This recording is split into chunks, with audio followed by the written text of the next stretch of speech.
जय श्री राम। योगेश आनंद काले का सभी सुनने वालों को प्यार भरा नमस्कार। मित्रों, गत 1.5 वर्षों से मैंने 1500 साल का ये आक्रांताओं का इतिहास आपके समक्ष रखा है। तो उसमें 712 से आगे मुस्लिम आक्रांताओं ने जितने भी हमले किए हैं, उनकी घिनौनी सोच, उनका घिनौना आदर्श, उनका घिनौना जीवन और उसका घिनौना इतिहास मैंने आपके समक्ष रखा है। लेकिन आज मैं ज़्यादा आपका समय नहीं लूँगा, लेकिन बहुत बहुत ज़्यादा संक्षिप्त तरीके से मैंने ये पूरे 1500 साल के इतिहास से अयोध्या संबंधित जो प्रमुख जानकारी मैंने आपको ऑलरेडी दी है, लेकिन उसका संदर्भ कुछ अलग था। लेकिन आज मैंने पूरी अयोध्या संबंधित ही जानकारी ही एकत्रित संकलित की है और आज मैं वो आपको अवश्य सुनाना चाहता हूँ।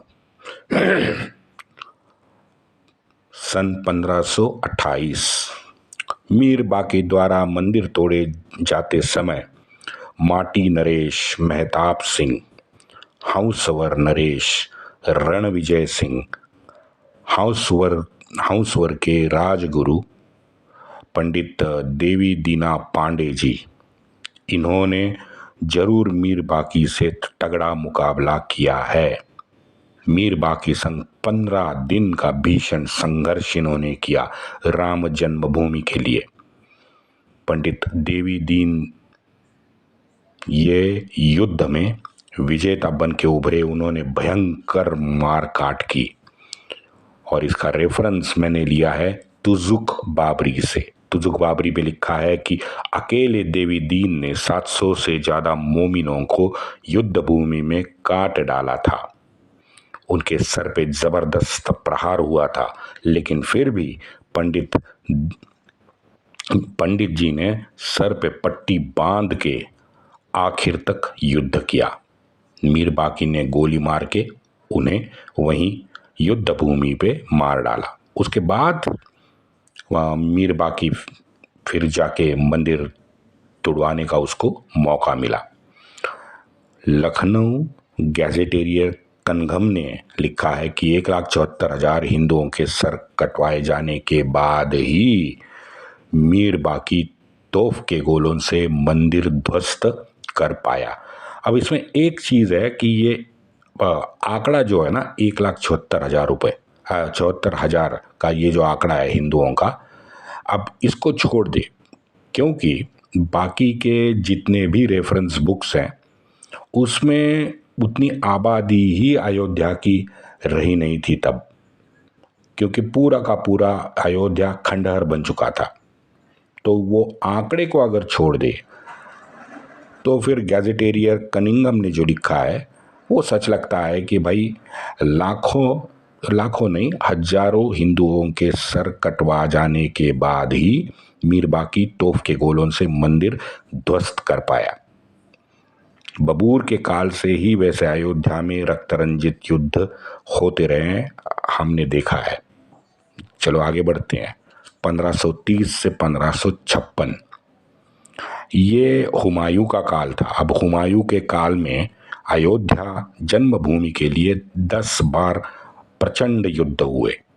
रानी जयराज कुंवारी अपनी महिला सेना लेकर यहाँ युद्ध में कूदी थी तथा पूज्य महेश्वरानंद जी महाराज अपनी साधु सेना लेकर कुंवर जयराज कुंवारी से जाके मिले और उन्होंने भी छापामार तरीके से वो अखंड तकरीबन 8 साल युद्ध करते रहे।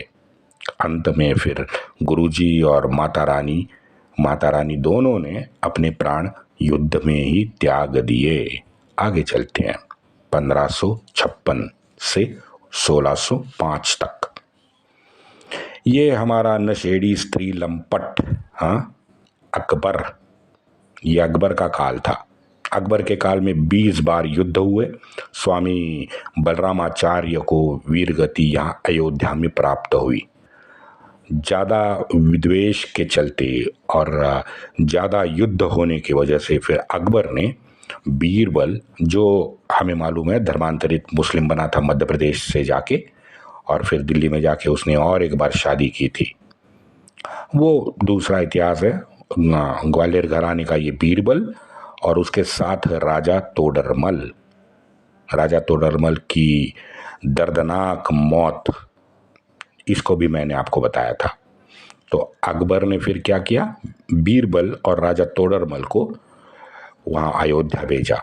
वो दोनों अयोध्या गए, हालात देखे, फिर दिल्ली आके अपनी राय अकबर को दी और उनकी राय मानकर अकबर ने फिर ढांचे के सामने एक चबूतरा बनवाया। ये छोटा खानी राम मंदिर उसने बनवाने की अनुमति दी और बाद में एक संगे मरमर का छोटा सा मंदिर उसने बना दिया और वहाँ पे पूजा करने की उसने इजाज़त दे दी। आगे बढ़ते हैं। 1658 से 1707। 1707 हम मानते हैं सुवर औरंग्या की मौत। तो 1658 से 1707 के काल में, सुवर औरंग्या के काल में 30 बार अयोध्या राम जन्मभूमि के लिए युद्ध हुआ। बाबा वैष्णव दास, गोपाल सिंह ठाकुर, जगदम्बा प्रसाद, इन तीनों ने लगातार संघर्ष किया है। हमारे परम पूज्य दशम गुरु श्री गोविंद सिंह जी महाराज का औरंग्या के सेना से मुकाबला करने के लिए महाराज ने अयोध्या में आगमन किया था। उन्होंने फिर बाबा वैष्णवदास के साथ मुगलों का आक्रमण यशस्वी रीत्या अयोध्या में रोक भी लिया था। कहते हैं उस वक्त पूरी की पूरी सरयू नदी लाल रंग से बह रही थी। में कितनी मारकाट की होगी हम सोच सकते हैं। फिर बाद में 1664 में औरंग्या को जीत हासिल हुई। 64 से पूर्व जितने भी युद्ध इन लोगों ने किए, यानी 1658 के बाद हिंदुओं ने किए, वो सभी जीते हैं। लेकिन दुर्भाग्य है कि वो जीत कभी अस्थाई नहीं रही। अब पता नहीं क्या सिचुएशन थी, हम लोग नहीं सोच सकते। लेकिन युद्ध में तो जीते, लेकिन फिर कहीं 10 दिन उनके हाथ रहा होगा, कहीं महीना, पता नहीं। लेकिन ये बड़ा दुर्भाग्य है कि 1664 से पूर्व 8-10 साल में जितने भी युद्ध हुए सभी में हिंदुओं ने जीत हासिल की, लेकिन वो जीत कभी भी अस्थाई वो कर नहीं पाए। 1664 में औरंग्या ने जीत के बाद वहाँ का जो अकबर द्वारा बनाया गया संगे मरमर का राम मंदिर था, उसको तुड़वा के वहाँ गड्ढा बना लिया। याद रखे, हिंदू जीत के बाद भी कभी भी हिंदुओं ने बाबरी ढांचा नहीं तोड़ा था, और ये फर्क है। इसलिए मैंने शुरुआती में कहा कि इनका घिनौनी जीवन पद्धति और घिनौना जो चरित्र है ना, वो बार बार इस्लामियों का सामने आता है। और इसके लिए हम सब हिंदुओं को आसमानी किताब पढ़ना जरूरी है। उसके साथ जो मैंने 12 एपिसोड सिर्फ खूनी बलात्कारी दरिंदे सूफियों पे जो किए हैं, उनको आपको जरूर सुनना चाहिए। मेरी रिक्वेस्ट है आपसे कि आपको जरूर सुने। लेकिन हमने, जैसे मैंने कहा कि बाबरी ढांचा कभी भी जीत के बाद तुरंत नहीं तोड़ा, और ये थी हमारी सद्गुण विकृति। जैसा परम पूज्य स्वातंत्र वीर सावरकर ने लिखा है कि कलयुग में ये सद्गुण विकृति बन गई थी। आगे चलते हैं 1763 से 1836 तक। अब आता है नवाब सदाअत अली का काल। सदाअत अली के काल के दंगे का उल्लेख लास्ट एपिसोड में मैंने बताया था कि उसका ही वंशज वाजिद अली ने जब कलेक्टर को लेटर भेजा था ना, उसमें इस दंगे का उल्लेख किया है जो सदाअत अली के काल में हुआ था। शुजाउद्दीन की कहानी भी मैंने आपको बता दी थी। इस जन्मस्थान के लिए 5 बार सदात अली के काल में संघर्ष हिंदुओं ने किया। इसमें कौन थे? अमेठी का राजा था गुरुदत्त सिंह, पीपरा का राजा था राजकुमार सिंह। इन्होंने एकत्रित आके युद्ध किया। आगे चलते हैं 1847 से 1886। वाजिद अली का काल। वाजिद अली के काल में भी 4 बार युद्ध हुआ। बाबा उद्धवदास जी महाराज और भाटी के नरेश ने युद्ध यहाँ पे अयोध्या के जन्मभूमि के लिए किया था। वाजिद अली इससे बहुत ज़्यादा परेशान हुआ, तो वाजिद अली ने क्या किया, उसने एक हिंदू, एक मोमिन और एक ईस्ट इंडिया कंपनी का प्रतिनिधि चुन लिया।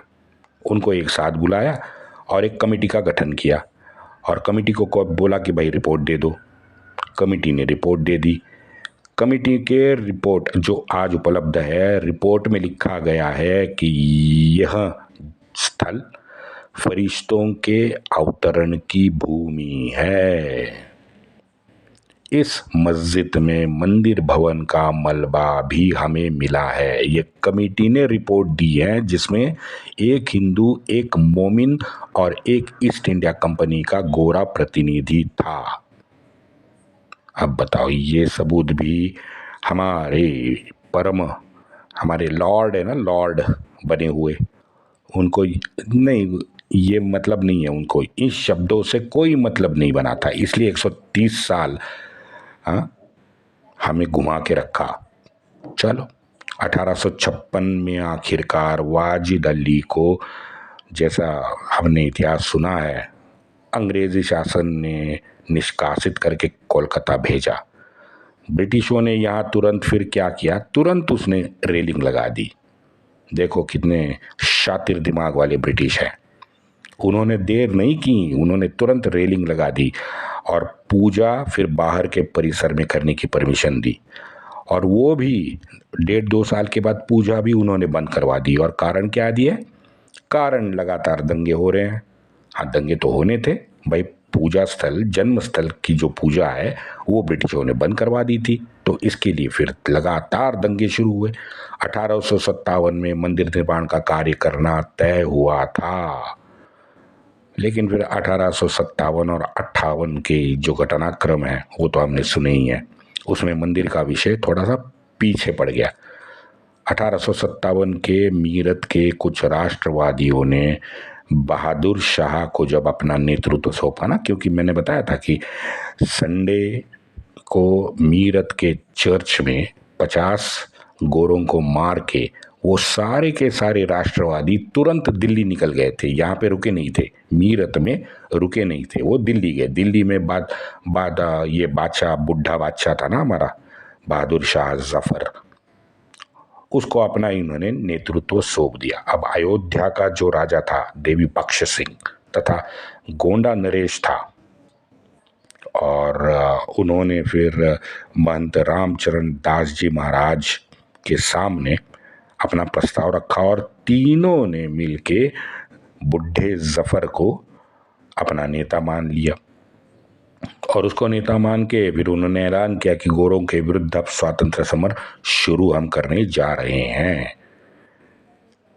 जफर ने आमिर अली को भी वहां पे मनवा लिया। आमिर अली ने एक मोमिनों के सामने भाषण दिया है और वो भाषण उपलब्ध है। उसने बताया था कि बिरादराने वतन, मुल्क की आज़ादी कायम रखने के लिए और बेगमों के जेवरात और उनकी इज्जत बचाने के लिए हिंदू भाइयों के साथ हमें अंग्रेजों से लड़के बहादुरी दिखानी पड़ेगी।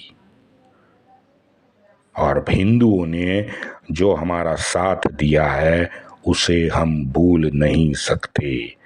फर्ज़े इलाही हमें मजबूर करते हैं कि हम हिंदुओं के खुदा रामचंद्र जी की पैदाइशी जगह को, जिस पर बाबरी मस्जिद बनी है, वो जमीन हिंदुओं को सौंप दे। अमीर अली का ये वक्तव्य है, ध्यान में रहे। और इसी प्रकार का फरमान बाद में जफर ने भी दिल्ली से निकाला।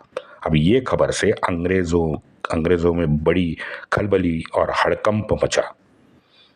उन्हें पूरा ये जो हिंदुस्तान में जो एकता दिख रही थी होते हुए, उससे हड़कंप उन्होंने मच गया, क्योंकि वो शातिर दिमाग वाले थे, वो जानते थे इसका मतलब क्या है। सुल्तानपुर का एक गैजेटियर था मार्टिन ने एक पत्र लिखा है। पत्र में वो कहता है कि अयोध्या में बाबरी मस्जिद को हिंदुओं को सौंपे जाने की खबर से हम में बहुत ज्यादा घबराहट फैल गई है। अगर ये उनका मंसूबा सफल हुआ तो हम पूरा हिंदुस्तान से निष्कासित हो सकते हैं।